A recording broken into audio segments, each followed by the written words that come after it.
Sehingga kayak Siti Jenar, cara pandang Siti Jenar itu masuk betul ning gone pemikiran para santrinya. Kados Ki Ageng Pengging siapa masuk betul karena masuk akal. Cara mereka napa? Betapa tidak ada artinya fisik ini. Nah, kalau semua fisik ini tidak ada artinya, kemudian yang ada artinya itu roh, perjalanan apa? Perjalanan roh, sehingga diartikan inna lillah wa inna ilaihi raji'un. Inna sholati wa nusuki wa mahyaya wa mamati lillah. Lah kemudian sekarang sampean tak tanya misalnya ini latihan ilmu hakikat. Wa mahyaya lan penguripan ingsun. Kalau ingsun itu artinya fisik atau jasad, itu keliru besar karena jasad tidak pernah hidup. Yang hidup itu roh. Paham ya? Sekarang artinya wama mati itu apa? Kematian ingsun. Kalau roh itu tidak pernah mati, berarti kematian roh adalah keterpisahan dengan yang agung atau yang abadi. Dan semuanya itu lillahi rabbil alamin. Sehingga mereka mengatakan kematian itu satu pesta. Mengenai kasus Bilal ditakoki, ya Bilal, ketika murid-muridnya nangis bergape mati, ya Bilal dia seneng aja. Godan nalkal akhibah Muhammad dan wakisbah. Gak nak mati malah seneng tuh ketemu kekasihku. Sebab itu kematian tidak pernah jadi problem bagi mereka sing soleh, sing menembus ilmu hakikat. Paham? Tapi ilmu hakikat kayak ini itu yang diyakini Siti Jenar, diyakini Jalaluddin Rumi, diyakini para wali-wali wahdatul wujud. Dulu Syekh Husain Sinten Al-Halad. Itu kemudian melahirkan prahara syariat. Prahara apa? Syariat. Sebab itu Wali Songo, oke Siti Jenar benar dalam filosofinya, tapi harus dibunuh karena menjadi prahara syariat. Sama dengan yang dikatakan Nabi itu benar, tapi menjadi prahara syariat. Akhirnya disomasi oleh Umar radhiyallahu anhu. Jadi sebetulnya sama, pola-pola ceritanya sama. Intinya sebuah ilmu hakikat harus dikawal napa? Syariat. Nggih kula bolak-balik, contoh paling gampang wit pisang. Wong nak mangan gedang kulitnya tetap dibuang. Tapi umpama gedang dari awal ora usah kulit, ra sido dadi gedang. Paham nggih? Meskipun kon ape dipangan ya dibuang. Tapi kita tidak bisa membayangkan pisang dari awal tanpa napa? Mbah kekeringan, mbah bosok, mbah ra sido dadi napa? Pisang. Terus pentingnya syariat lagi begini, makanya penting ngaji wali-wali syariat yang pinter kados Sunan Kudus, kados Sunan Bonang. Andai kan tidak ada syariat itu dunia pun mesti rusak. Contoh paling gampang masalah pornografi, porno aksi. Jadi jenengan aja omongi ngono ibu ngakak-ngakak deh. Dari pangeran wis pirsa, kowe nek klambi pangeran ora tentu ora ya ora usah klambenan. Wong ora ana gunane.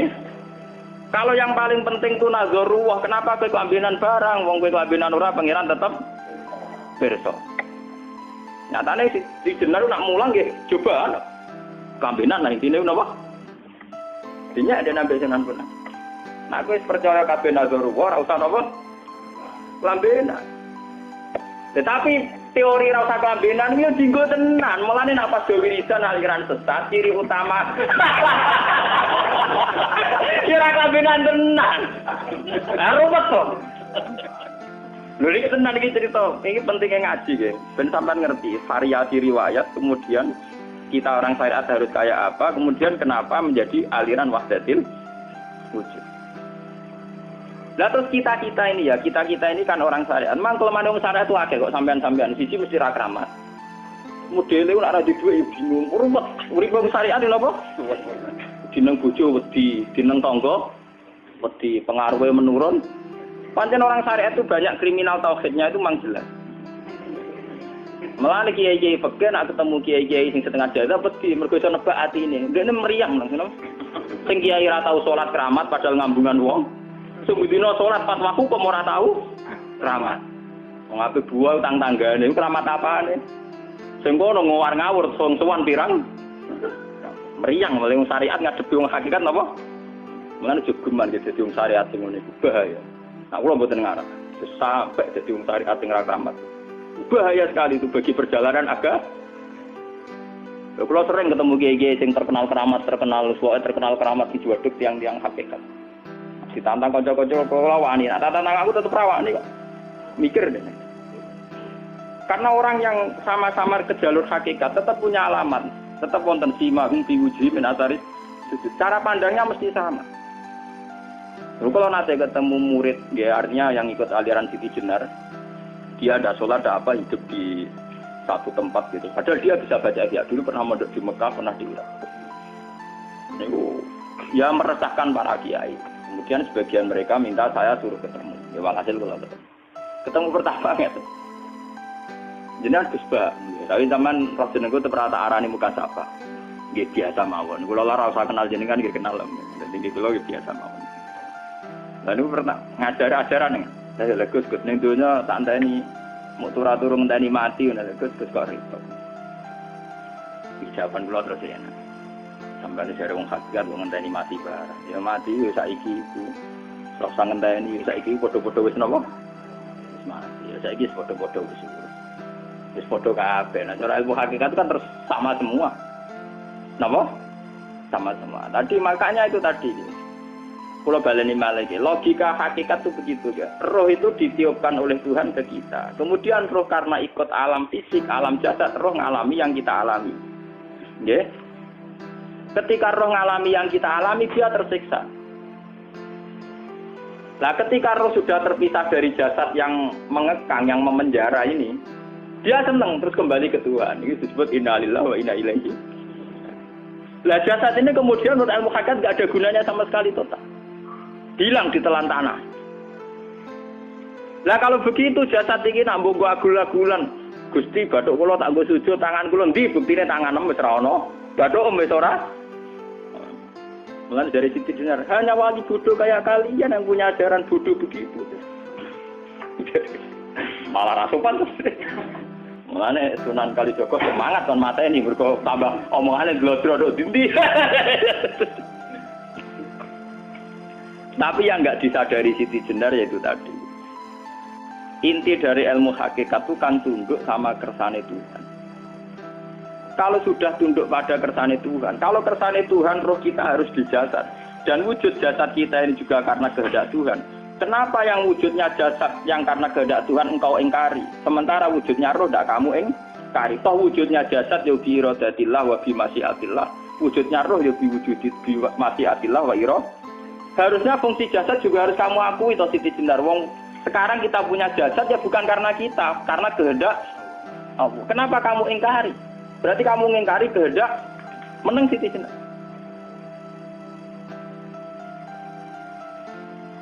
Makanya hakikat yang pertama Semi itu pasti khayal. Lah Siti Jenar itu hakikatnya baru yang sampai khayal itu.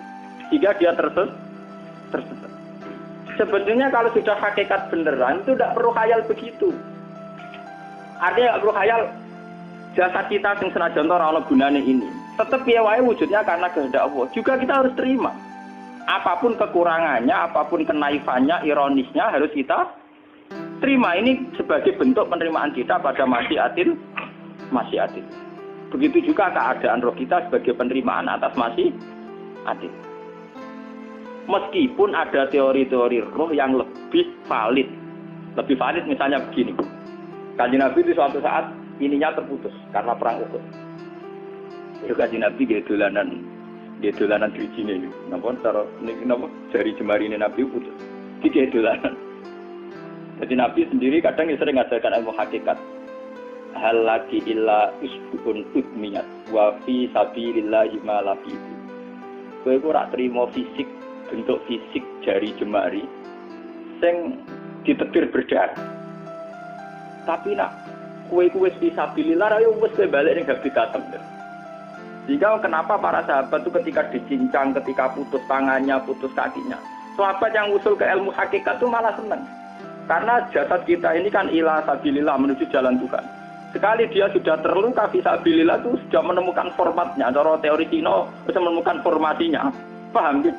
Ora kok malah ngeluh itu berarti goblok kok ngeluh paham enggak? Paham napa? Jadi makanya Nabi ngertikan ya itu sudah ketemu formatnya. Ketika rohnya para syuhada nanti kembali ke Tuhan ya ketemu formatnya lagi. Itu disebut wala taqulu lima yuqtalu fi sabilillahi amma. Dia tidak mati sesuai formasi awal, yaitu roh kembali ke Tuhan dan jasad ikut mengawal. Nah itu Nabi kadang ya pakai ilmu hakikat begitu. Mulane kula bolak-balik matur, kula niku nggih mulai umur 20 tahun napa pinten. Kula ngasih nggih gadah penyakit dan ekstrim penyakit saya. Sampai saat ini kalau nak ngobatno ndak lebih 50%, karena saya tetap berpikir. Misalnya cara syariat kan berobat, tapi cara hakikat apa betul keberadaan saya di alam ini penting? Sehingga aku kepengen urip tak bela-belani ngantekan ratusan juta. Jangan-jangan penting mati ku timbang urip. Lah nak ngono lha apa tak bela-belani? Entek ratusan juta. Jadi misalnya kita berobat ya mau, ya dari Nabi kan berobat ya berobat. Pokoknya kita Islam masih mau geruda-gerudu kadang orang paham. Sekali kamu mengamati dengan sisi hakikat, coba sekarang sampean pikir, coba sekarang nggak pakai logika hakikat, pakai logika syariat saja. Saya ini misalnya asetnya 10 juta, misalnya, saya punya aset 10 juta. Tapi misalnya aku rugi nawan atau dipengaruhi di masa depan soalnya, kalau pulau kan soalnya secara teori di masa misalnya pulau rugen, artinya kere di duit 10 juta aset. Tujuan saya sembuh kan supaya aku iso sembuh sehat, engkau iso kerja untuk anak. Tapi karena saya sakit nanti operasi tidak 10 juta. Operasi tidak 10 juta. Wong aku repair mesti iso marisi anak. Apa meneh nak duit 10 juta tak ada gue berobat malah jelas ra iso marisi. Lah nak ngono penting matiku ya dibagi 10 juta. Karwan iso diwaris langsung. Sementara anak aku mari dibiayai 10 juta, orang mesti mari 10 juta mesti entek. Artinya tidak ada jaminan kalau berobat itu secara visi ke depan lebih baik. Soalnya malah ngentekno donya, nggak jelas akibat positifnya. Misalnya tetap lumpuh, duit entek. Teori loh, Bapak artinya apa? Teori hakikat tetap lebih benar bahwa hidup itu tidak ada artinya, semua itu tidak ada artinya. Berobat apa enggak berobat semuanya tidak ada. Teori loh gini. Sehingga kalau kita tengah-tengah aja tengah-tengah, kasus kula misalnya loro nggih berubah. Gusti separuh kula nglakoni syariat, tapi sebagai kula ulama fikih iki separuh kula lakoni napa? Jadi kula tetep mboten ngarah obat 100%. Tapi orang ngarah berobat wong kula tiyang napa? Syariat. Tapi memang faktanya itu begitu. Cara Kanjeng Nabi kadang Kanjeng Nabi berobat. Kadang Kanjeng Nabi wis nikine tercincang digeguyon. Wa laki illa usbuun utmiyat ora putri sing gak melok-melok. Nah, bukti bahwa jasad itu begitu tidak penting. Kayak Sayyid Hamzah. Menurut Sayyid Hamzah nganggep wahyu bentone ra karuan. Kalau teori Siti Jenar itu benar, teori Jalaluddin Rumi benar teorinya ya, orang kok ra salate lho nggih, maksudnya kok nganut ra salate. Benar cara analisis roh. Ketika Sayyid Hamzah dinyatakan mati oleh manusia, oleh hukum manusia dinyatakan mati karena dia sudah tidak bergerak. Dalam teori hakikat kan rohnya Sayyid Hamzah sudah fi khawasili tuyurin khudrin. Rohnya sudah diambil Tuhan, tidak mati. Paham ya? Ketika rohnya Sayyid Hamzah sudah diambil, jasad ini sudah tidak punya rasa. Sekarang secara syariat kasat mata kita tahu, wong jasad nak diinfus, di sayat-sayat dioperasi ora kroso. Apa meneh saiki ruhe wis bisa. Lah ya jasad itu cek gampange, dioperasi dibius saja terus tidak kerasa. Apalagi rohnya sudah diambil. Nah, saiki bayangkan, ketika Sayyid Hamzah itu sudah di atas, ini kira-kira dulu Wahsi rak wong bentuk, lho wong kok baca igabus. Ketika jasad benar-benar tidak penting, kemudian jasadnya Sayyid Hamzah kan dicincang oleh Wahsi. Ketika rohnya sudah diambil kan Hamzah tidak merasakan. Berarti Sayyid Hamzah guyu-guyu Wahsi. Wahsi cek bentuk nih gabus dicincang. Paham ya? Loh ini tenang. Artinya ketika pandangan manusia iba kepada Sayyid Hamzah karena dicincang, dimutilasi oleh Wahsi. Wahsi tidak mengalami Pak Sinter, Sayyid Hamzah tidak mengalami apa-apa karena rohnya sudah bersama Tuhan. Dan iso wae Sayyid Hamzah malah guyu-guyu Wahsi. Cek gobloke. Gabus kok dicincang. Lah nak ngono rak mirip, makanya dalam hal ini itu dalam teori roh itu sebetulnya Siti Jenar tidak sesat dalam teori roh. Tapi jangan katakan itu penemuannya Siti Jenar. Siti Jenar itu terlambat. Sebelum itu ada Husain Al-Khallas, sebelum itu ada Jalaluddin Rumi, sebelum itu juga ada sahabat, ada nabi. Cuma cara aplikasinya Siti Jenar melenceng. Jadi jangan katakan kok tak kampus-kampus. Iku pendapat Siti Jenar itu malah goblok meneh. Siti Jenar iku wis anut, paham nggih maksud apa? Wis anut. Nah, teori yang sama terjadi pada Yesus Kristus. Ketika Yesus misalnya secara lahir dicincang, dimutilasi, diapakan oleh orang Yahudi, sebetulnya rohnya dia sudah bersama Tuhan, kembali ke Tuhan Bapa, nah cara Kristen. Nah cara Islam ya balik ning pangeran.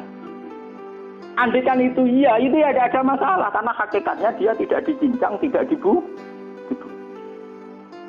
Andikan iya lah, tentu menurut Islam yang dibunuh Yudas itu siapa itu yang masuk dia lah. Tapi sama sebetulnya teorinya sama, kalaupun iya tidak ada masalah. Oke, kalau misalnya Nabi Isa karena ada kontroversi menyangkut dia atau Yudas. Sekarang yang Zakaria dan Yahya. Zakaria Yahya itu dicincang betul oleh orang Yahudi, matinya dimutilasi. Tapi dia tidak apa-apa. Karena ketika beliau dicincang, rohnya sudah diambil. Ini rumah tenan kan. Bener untuk kendel mati paham kan ya. Jadi maksudnya ini kalau ajari, nah mati itu tidak problem. Ini kalau urip mesti loh. Nah ini bersamaan paham ya. Kaitan la ilaha illallah ini nanti semuanya sama kaitan sama apa? La ilaha illallah. Ini nanti ujungnya sama dengan la ilaha illallah. Begitu juga seterusnya. Misalnya Yahya kalian sinten? Zakaria. Ketika Tuhan ditanya, jadi tenggene alam malakut pengiran ditakok, ya Allah, Yahya dan Zakaria itu kan hamba pilihan engkau. Ketika dicincang kok jenengan biarkan. Endi Yahya Zakaria dicincang? Aku iku ora goblok dari pengiran. Sedurunge dekne dicincang jasate ruhe tak jupuk. Dadi dekne ora krasa blas. Begitu juga yang tafsir-tafsir, sampean lihat wa Maryama. Sayyidah Maryam yang istrinya Fir'aun. Itu kan dia iman sama Nabi Musa.